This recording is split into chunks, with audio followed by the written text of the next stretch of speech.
Hello, everyone.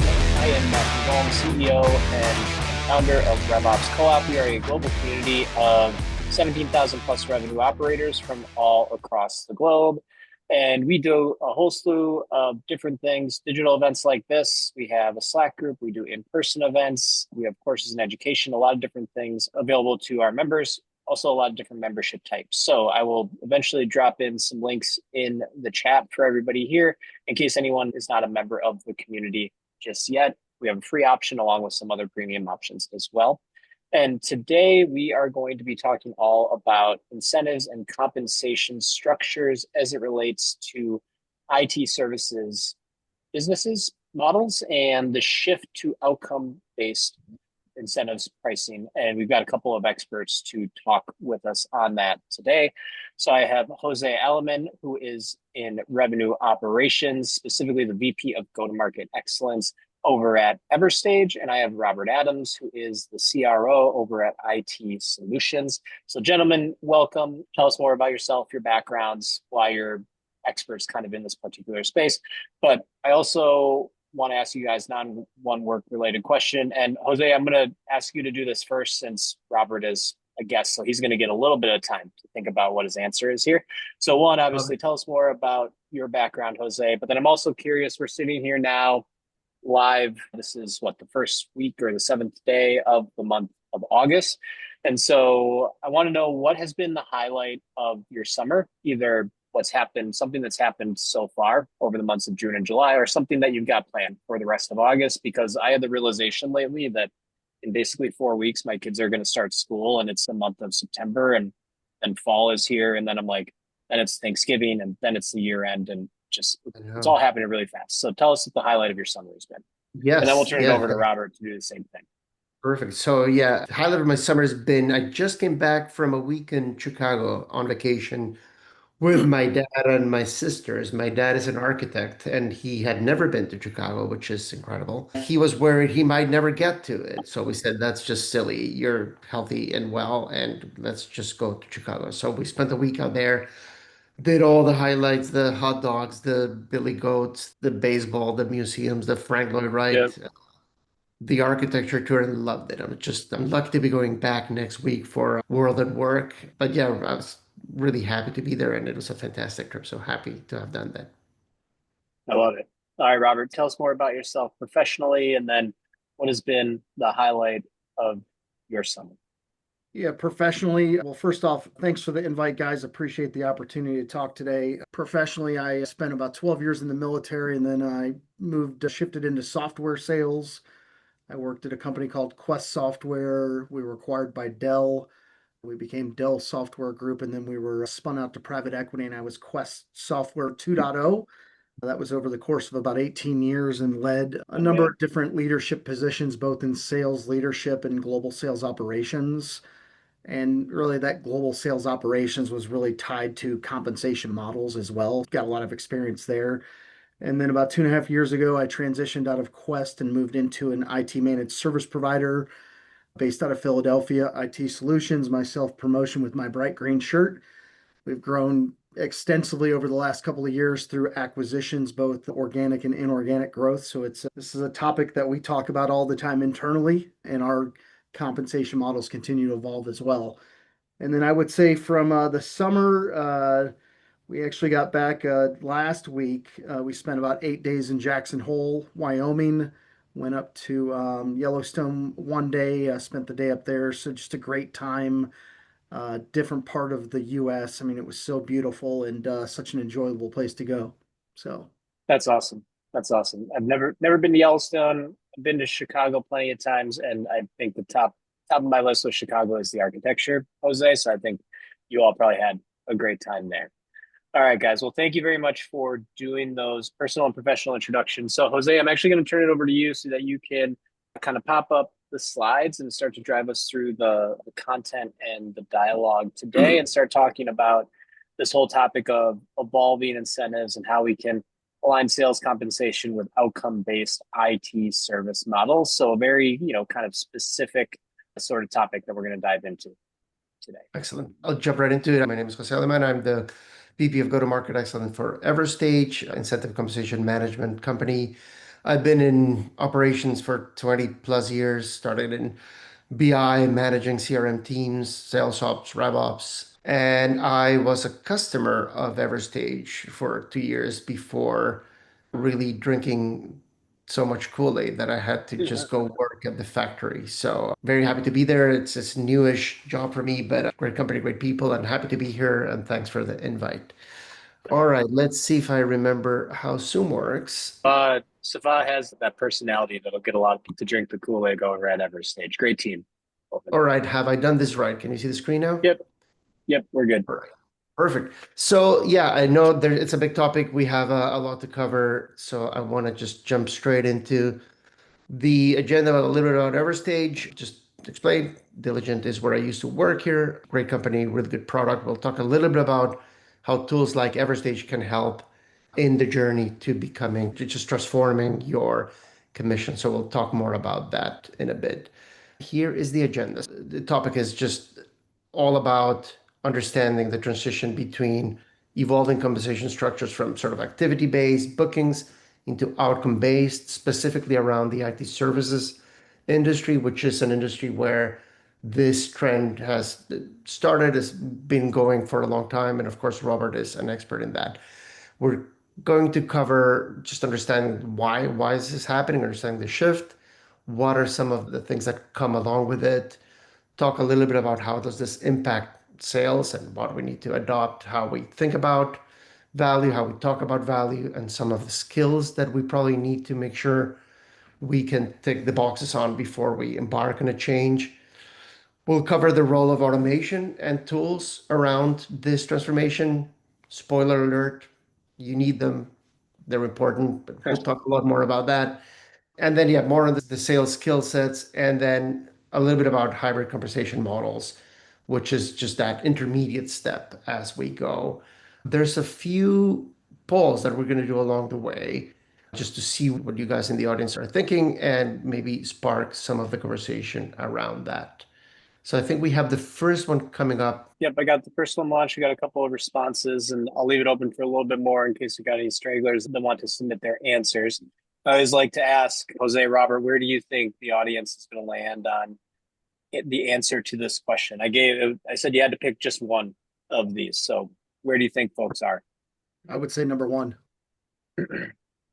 I think, yeah, depending on how successful we were at luring people to attend this webinar that are actually going through this. Yeah. I'm very interested to see if there's more people that are actually doing it or just at the beginning of the journey. But yeah, if I was a betting man, I'd say probably one or two. Yeah. All right, I'm going to end the poll and just share the results. So it looks like actually mostly one or four. So yeah, a lot of people kind of that are mostly outcome based. So I think those folks are going to be interested on probably how they can improve what they've got, make sure you don't know what you don't know. And then yeah, a lot of people that are on the other end of the spectrum, activity based, and probably looking to go on the journey towards outcome based. All right. Seems like we'll have a good mix here. So excellent. So let's just jump right into the first topic here and just why is this happening? Why are specifically IT service firms moving from activity-based comp into outcome-based models? What's driving the shift? And what can we expect along the way in this transformation? So Robert, you've obviously done this, you live it every day. Maybe we'll start with your take on this. I think at the core of the shift is activity doesn't equal value, right? And our customers are looking for value from us. Traditionally, and I still do this today, we've rewarded employees on closed deals and tickets resolved and projects completed or professional services hours. And it was really the easy way to do it, especially if you're a smaller business. It was really manual and you could track on a regular basis, right? So it wasn't this big process. But at the end of it, I mean, activities don't always equal business value, and that's what customers are looking for today. And I really think, customer expectations have changed over the last couple of years. So with the rise of cloud, SaaS, managed services, and the consolidation of managed service providers as they continue to grow, it's really about how do we drive value for our clients. They don't want to just buy hours or buy projects. They want to see outcomes and what are we doing for them. And we've got to somewhat of a paradigm shift as we think about how do we go and track those and manage to those values instead of just saying, hey, let's go book a deal. One key component to think about though is we still have to drive short-term revenue, right? Like there's no doubt about that. But we've got to figure out what does that long-term value look like. And I think a lot of this as we shift the model, it gives us the ability to potentially reduce churn, help with customer retention. So I think there's a lot of pieces as we shift from this value-based to outcome-based model.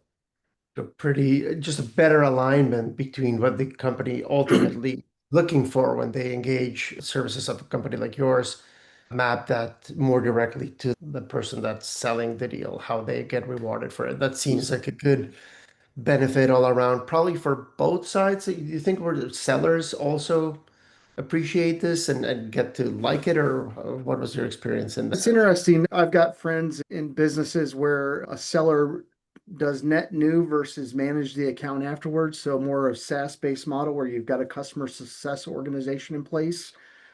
We currently have two teams, one that is net new, which is still that activity based. But as we think about shifting our model, we really, with our customer success teams, have to become more outcome based and drive value with those customers, right? Which is going to help reduce churn, in my opinion.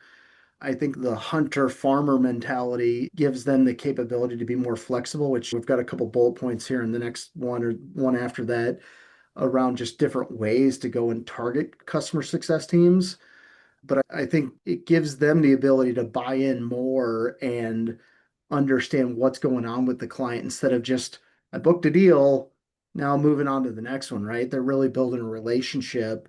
So clients gain predictability, there's shared accountability on the client side or our sides. It helps both individuals.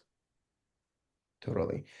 And in terms of just other challenges besides aligning the people, the metrics themselves, I mean, value is, yeah, the holy grail. We're after value, but that can take many different shapes and forms depending on probably the project, the customer, their specific business outcomes. Have you found it challenging to find those metrics that are measurable and applicable for a component, but that are really mapped to value or good enough proxies to value that are usable in this sense? Yeah, I think you could look at it in a couple different ways, right? I think, you could manage to SLAs with clients. So if you reduce, I think, from a metrics perspective, we've created a set of metrics that we go and target our reps on, but it's always evolving, right? Because as we continue to grow and acquire new companies, they may have done something different that we're like, huh, that actually makes a lot of sense to go and incorporate. But it goes to your comment at the beginning of the call is that this is not a very manual process unless you have something in place. So, as you think about evolving with metrics, it's not a spreadsheet task, right? You've got to have something in place to go do this. Otherwise, you go back to the activity-based model where it's we're going to pay on X, Y, and Z, and that's it. It makes sense. We So have we have one question that I wanted to ask you guys about, and my guess is we'll probably get there. The question is from Vishy, and they were asking, is there a hypothesis what model would work in a more AI-driven world as we're seeing the shift now? And he specifically said, in his opinion, it should move from activity to outcome based as they get more mature. And so maybe Robert, I'll ask you to go first. I know when we think about, I mean, AI is impacting every company, software companies, services companies. It's not maybe necessarily the first thing that people think of when it comes to, delivering IT, kind of solution services, but it's a different world today that we're all living in than it was 5 years ago, 10 years ago. You mentioned, you've been doing this a while, you've got friends in other companies.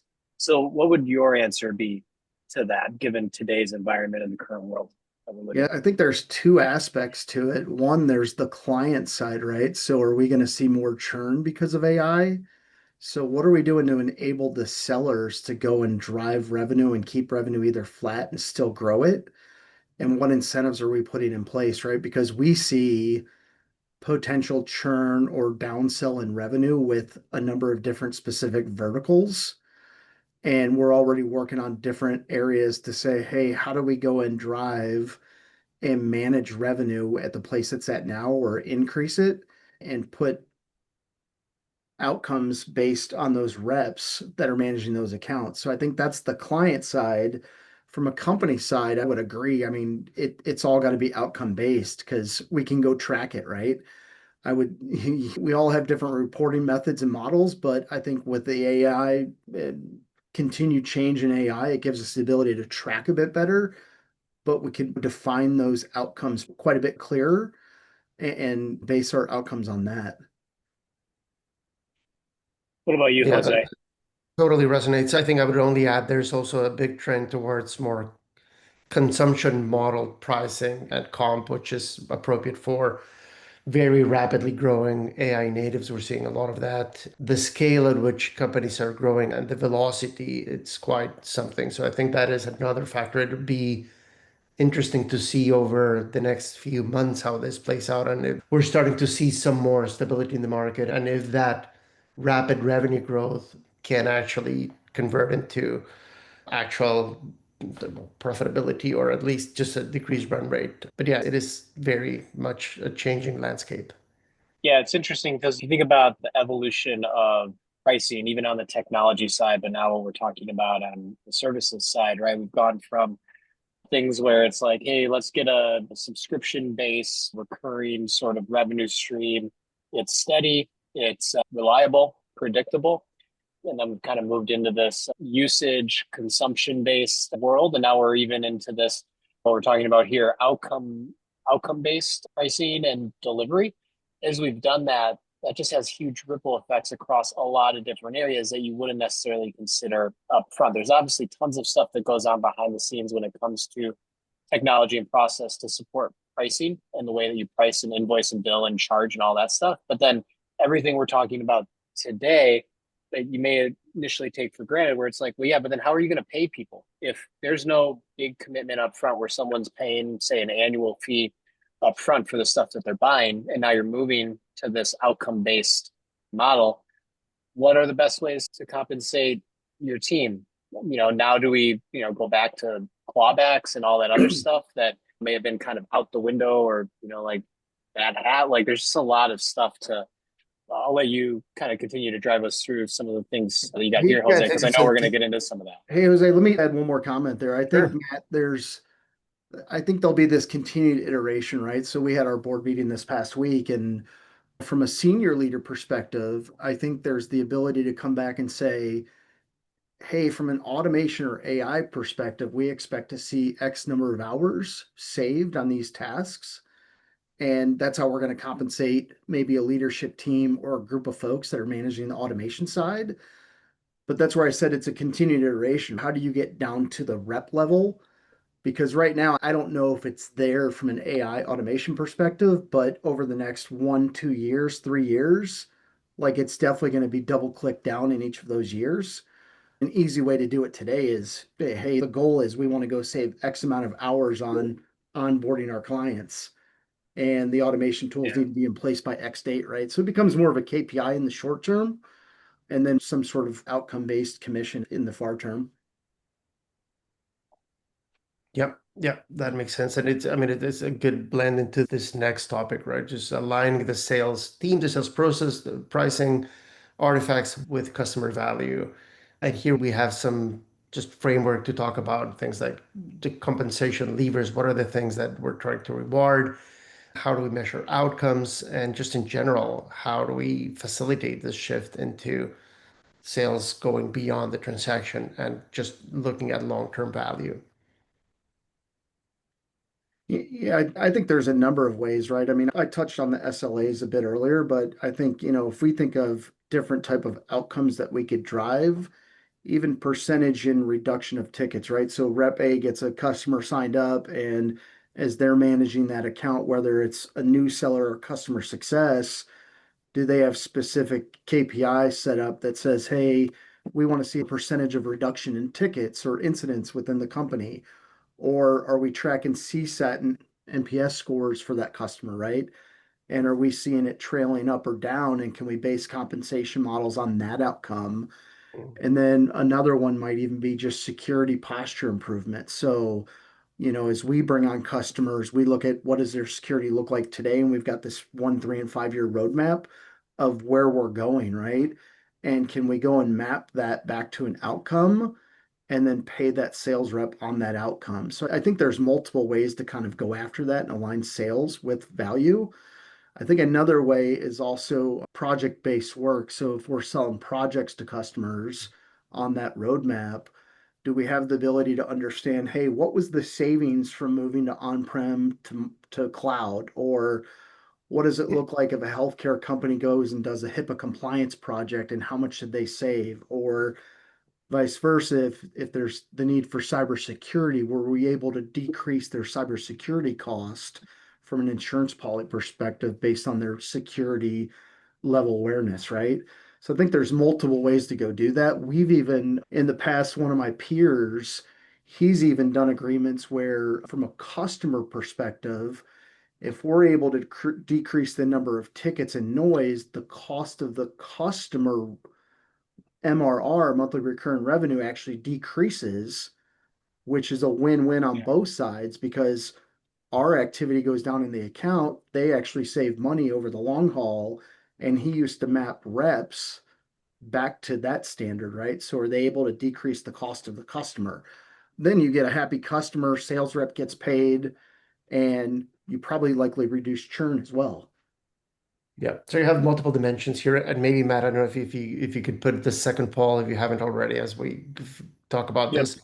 There's the whole project itself. There's value that's being delivered as this happens, which is maybe one dimension that could be tied to delivery. But then there's the value that is expected to come from whatever project was implemented or changes are coming. So that's where the KPIs, the savings, and I'm just thinking aloud here. But as we're later going to be talking about hybrid plans and transitioning, that may be one way to do it is that you sell the deal, you stand up the thing you're doing, and then you have all those ongoing benefits that are measurable. And can all of those be part of that transition into outcome based? Yeah, so I've got the poll up. I'll leave it open for a little bit as we collect responses here. I guess I'd be curious, Robert, what would be your answer if you could pick just one outcome metric? Which one would it be? I'm probably looking at business KPI improvement as, and I'm in a bit different position, right? Like if I'm a seller or RevOps person, maybe it's a bit different, but can we go to our customer success folks and align them to KPI improvement, which ultimately, in my opinion, probably helps with the reduction of churn. So that's probably where I land. Yeah. I mean, I would have, I mean, we didn't put it in here on purpose. I think the classic RevOps answer would be it depends, right? There's probably a different answer that you would pick depending on maybe the client, the customer you have, right? But all right, I'll share the results. It looks like, and actually, I think all these answers came, Robert, before you said you would pick it. So it just turns out you picked the most popular one. But yeah, it looks like the business KPI improvement was a leader, and then a couple of people that said they either don't measure outcomes yet or time to resolution was the one that they would pick. Yeah, obviously the business KPI improvement is a bit of a cop out because depending what the KPI is, it could be any of Yeah, the other ones.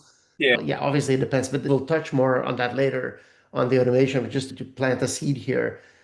It depends on how the customer is defining value. And if we're running a program with multiple sellers and multiple offers, we don't have a custom comp plan for every project we sell.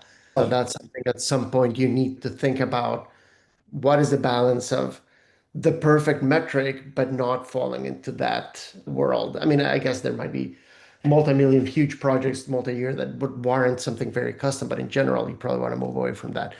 Okay, so I think this brings us to the next topic.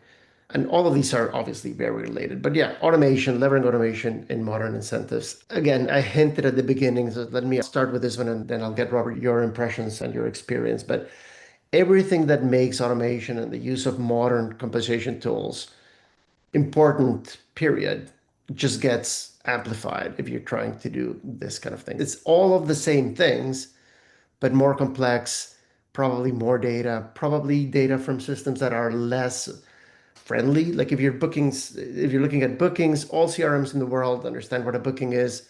You'll have something called an opportunity that'll have a close. It is all very neat. As you move into outcome, you're going to have to probably consume different sources. So all of the things become important. It's just listing some of those key competences you want to look at for this.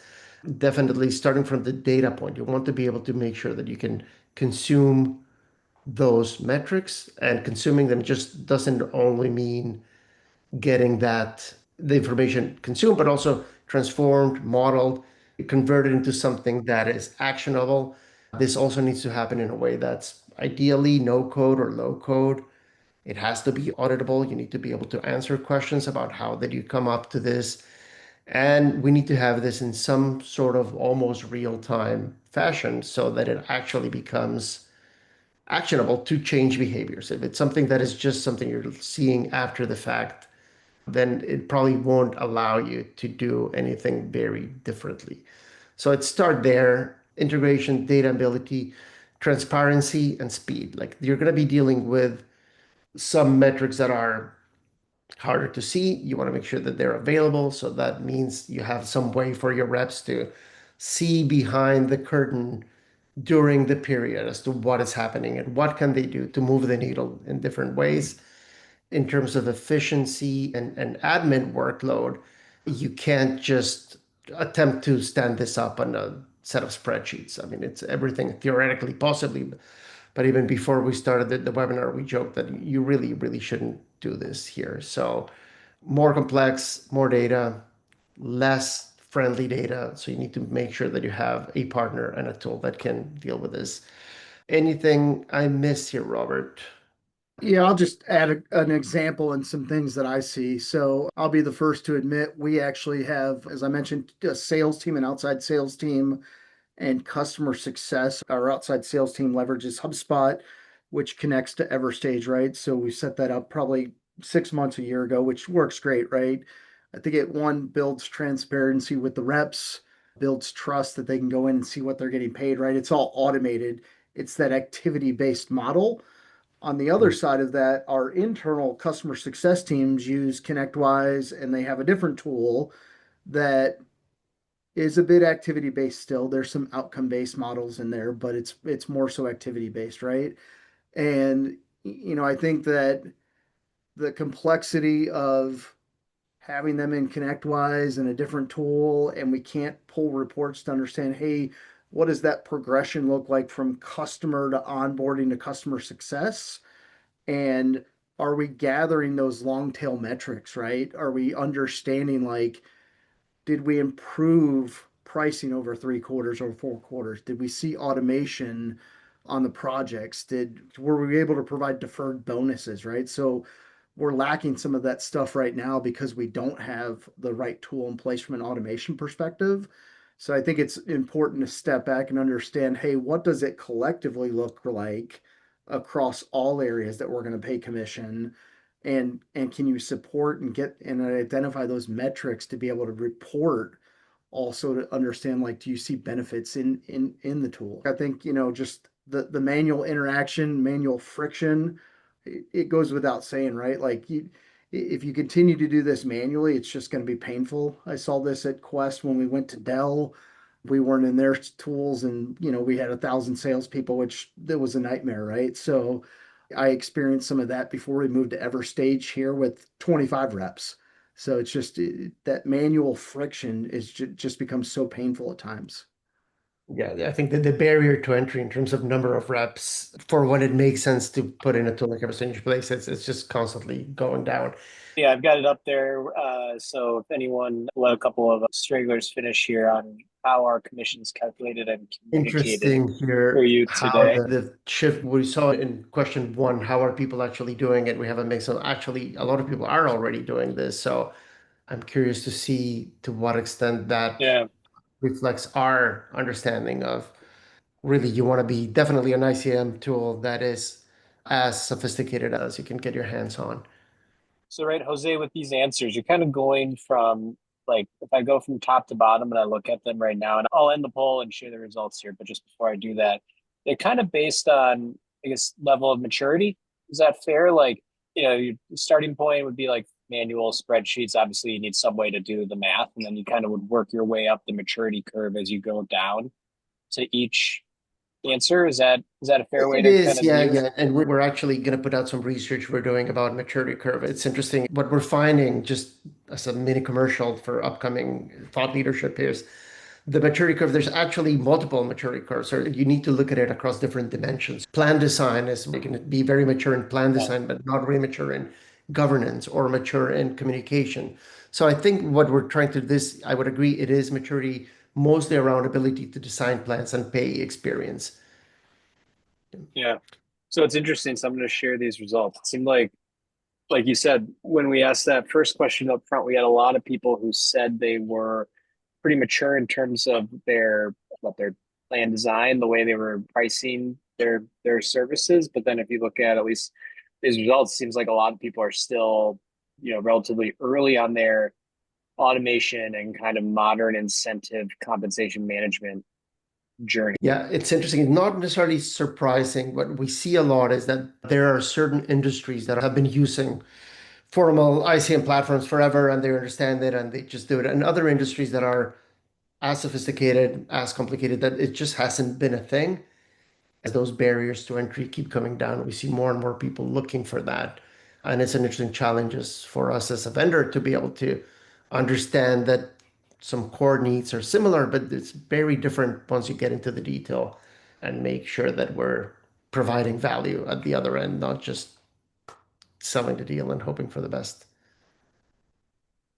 All right, so I just want us to keep it moving, conscious of time here. Really good discussion.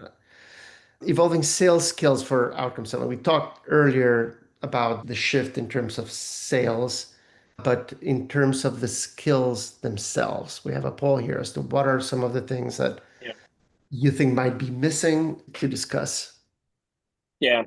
Yeah. So I just launched the poll so people can kind of get out there and answer. We'll let some responses come in. I guess, Robert, I'd be curious on your perspective generally as a CRO and having seen the shift from, say activity to outcome based pricing, compensation design, selling. Obviously, like that is a part of this, right? You're still selling the same sort of stuff, but you got to position it in a very different way. And, selling activity is very different than selling outcomes. So someone who's now hired, trained, coached people in that, where do you typically see, and this doesn't have to be specific to your team, but where do you typically see people struggle or have gaps on the outcome-based side?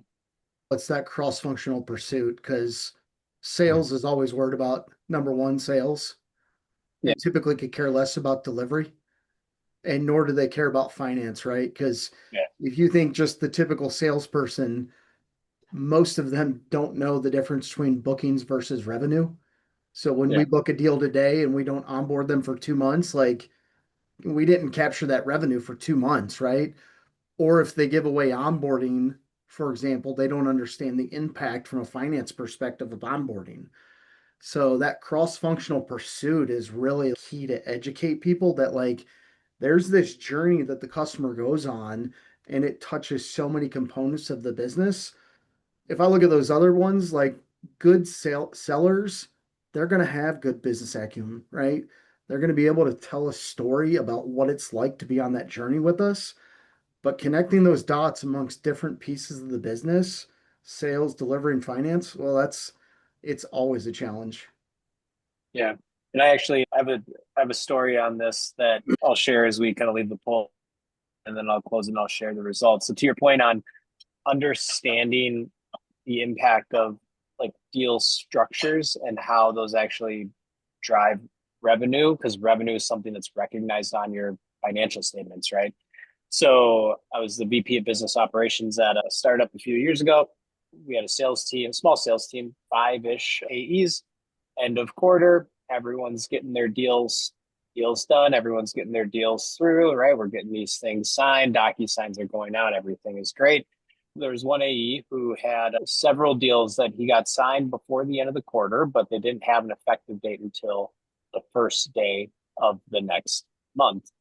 And he was like, why am I not getting paid on these things? Why are these not counting towards my quarterly quota and commission check? And I was like, well, because our commission plan is all about effective dates, and that's when we can start recognizing revenue. And while you got these signed on on 6/30 or 6/31, however many days there are in June, like they're not taking effect until 7/1. And so it's like that's a Q3 deal.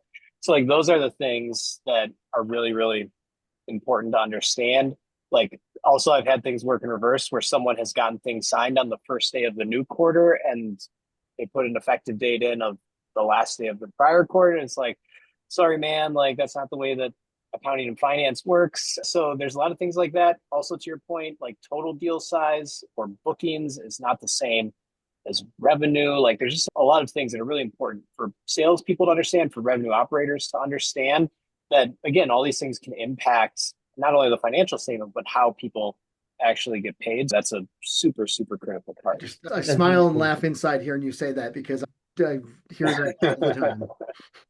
Yeah. And here's something where I think AI is already making a difference, like because all of those rules are somewhere in the policy document, which of course no one reads and no one understands.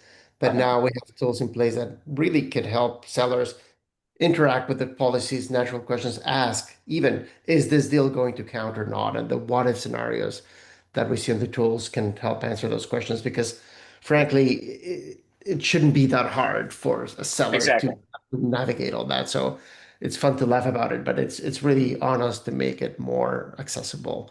Okay, Yep. so wow, here's a poll. Results are good. It's a bit of everything, dominating with, I guess, storytellers are big as well. It's just very even. Smart discovery, yeah. And seeing this, I tend to align here with Robert. I think the functional pursuit, the cross-functional area, is something that's more unique to this. Other good sellers should already be able to be good storytellers and communicate value already. But in this world, maybe that stands out as something to do more of. Okay, one more topic, and then we'll open up for more questions. But we wanted to talk about hybrid plans, specifically understanding that moving into value-based or outcome-based comp is not something that most people would do in one go. So, final poll of the day here. We want to ask, what is your model today, current or planned weighting in terms of how much of it is activity-based versus outcome?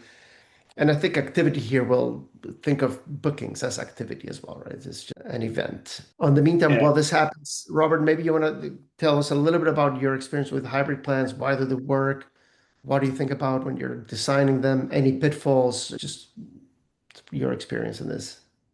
Yeah, I mean, at the end of the day, we still have to drive short-term revenue, right? But provide long-term value to the customer. So it's really about trying to figure out what works best to drive that short-term revenue, all while looking and figuring out how do we decrease churn, increase customer NPS, CSAT scores.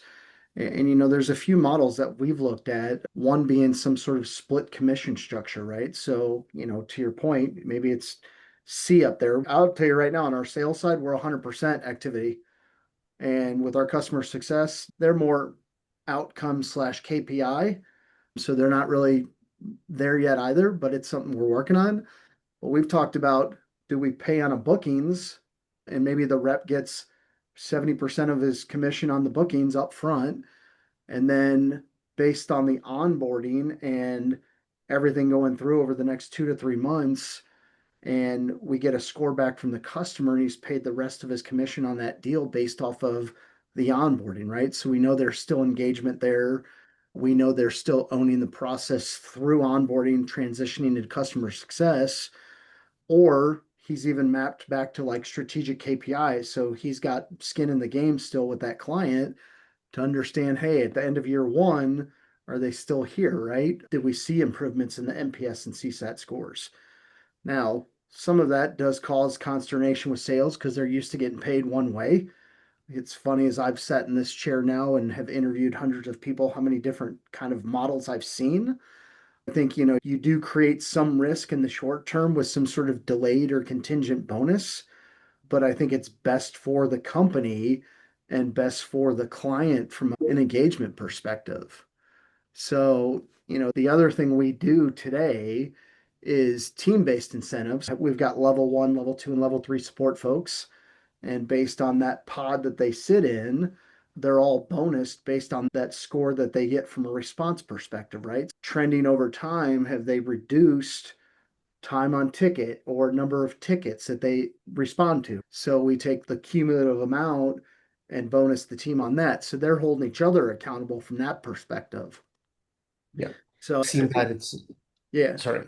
No, I think there's a number of ways to do it, right? But yeah, somebody said it earlier, like, and it may have been you, Jose, like you can't go create 40 different ways. You really have to sit down and understand, hey, what's going to work best for our clients and our individual sellers, and then go map that back, right? That doesn't mean we don't iterate. I mean, we've changed year on year slightly in our plans, but I think we've changed for the better. And as we look at 2026 here in Q4, we'll start to look and see how are we going to modify the plans in 2026.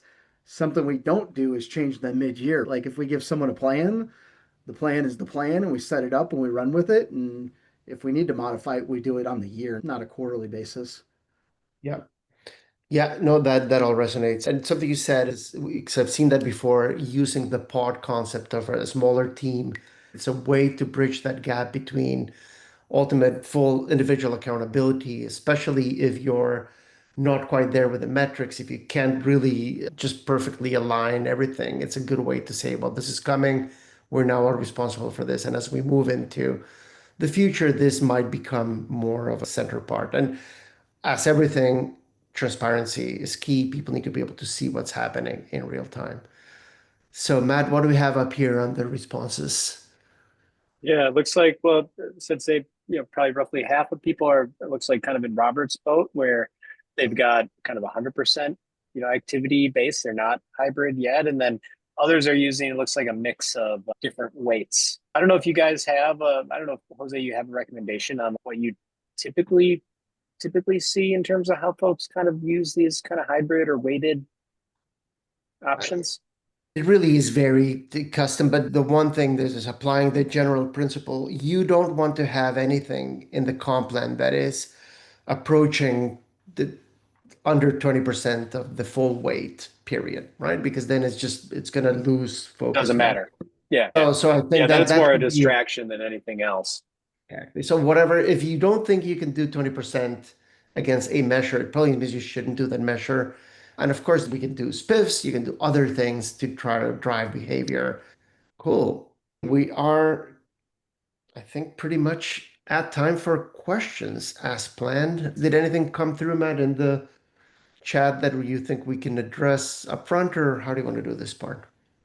Yeah, so I have a question for you guys in the last couple of minutes. And then for folks that are out there, feel free to drop anything that's on your mind, either in the Q&A or the chat. Actually, I asked this question on a digital event we did a couple of weeks ago, and I really liked it. It's not necessarily compensation specific. You can make it comp specific, but I guess my question for Jose, I'll start with you, is I'm sure, obviously, at Everstage, you all have AI incorporated into the product. I'm sure as a revenue operator, you're probably using AI in a lot of different ways.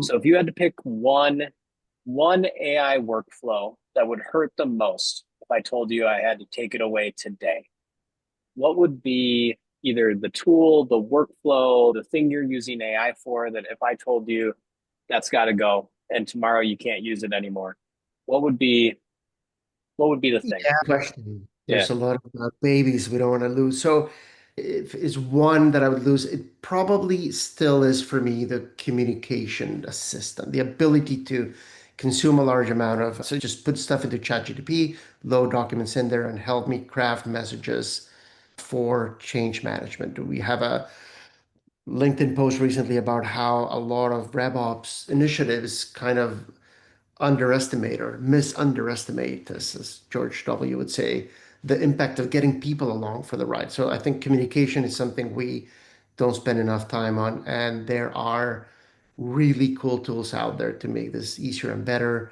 And I think we have solutions for a bunch of other stuff that it'd be hard to lose as well, but the ability to communicate with people better and leveraging that would be the most painful today for me.